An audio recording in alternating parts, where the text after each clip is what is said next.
Assalamualaikum warahmatullahi wabarakatuh. Alhamdulillahi rabbil alamin. Wassalatu wassalamu ala asrafil anbiya'i wal mursalin wa ala alihi wa sahbihi ajma'in. Amma ba'du.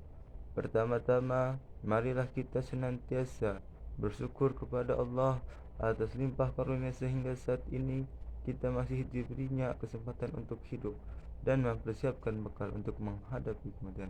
Salawat dan salam tetap tercurahkan kepada Nabi besar kita, yakni Nabi Muhammad sallallahu alaihi wasallam.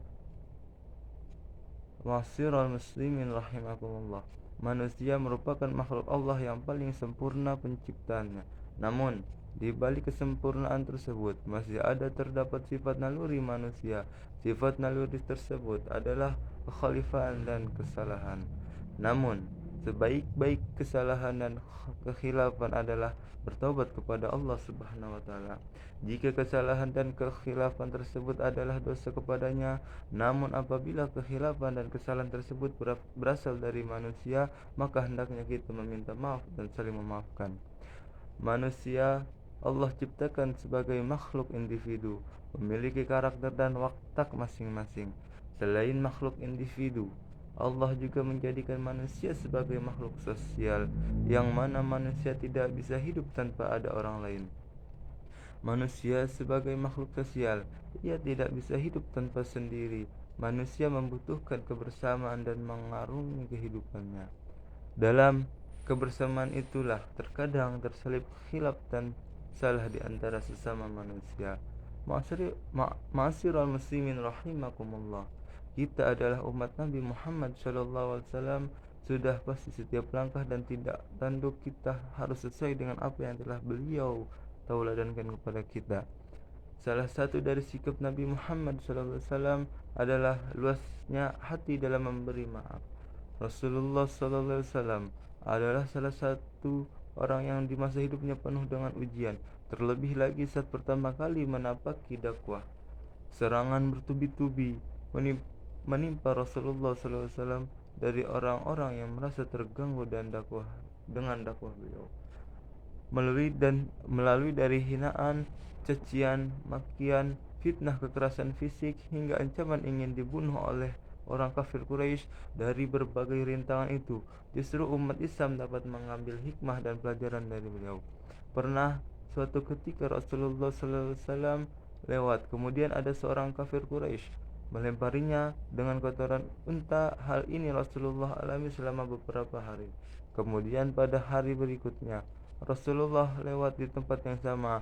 Namun ketika Rasulullah SAW lewat, orang yang sering melempari beliau tidak ada di tempat. Kemudian Rasulullah bertanya kepada orang yang di tempat tersebut. Ternyata orang tersebut sakit. Lantas apakah yang dilakukan oleh Rasulullah? Apakah Rasulullah menyumpah serapah atau memakinya? Tentu tidak. Rasulullah SAW menjenguknya dan membawakannya makan, kemudian mendoakan supaya cepat sembuh. Begitu mulianya hati Rasulullah tersebut sehingga beliau masih berbuat baik kepada orang yang zalim kepadanya dan memaafkannya. Allah Subhanahu wa taala berfirman, yang artinya, jadilah engkau pemaaf dan serulah orang mengerjakan kebaikan serta berpalinglah dari orang-orang yang bodoh. Quran Surat Al-A'raf ayat 199. Ma'asyiral muslimin rahimakumullah.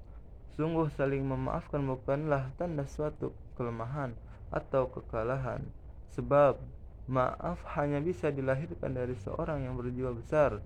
Saling memaafkan sejatinya tak hanya dalam senang ataupun susah, tak hanya bagi orang yang salah.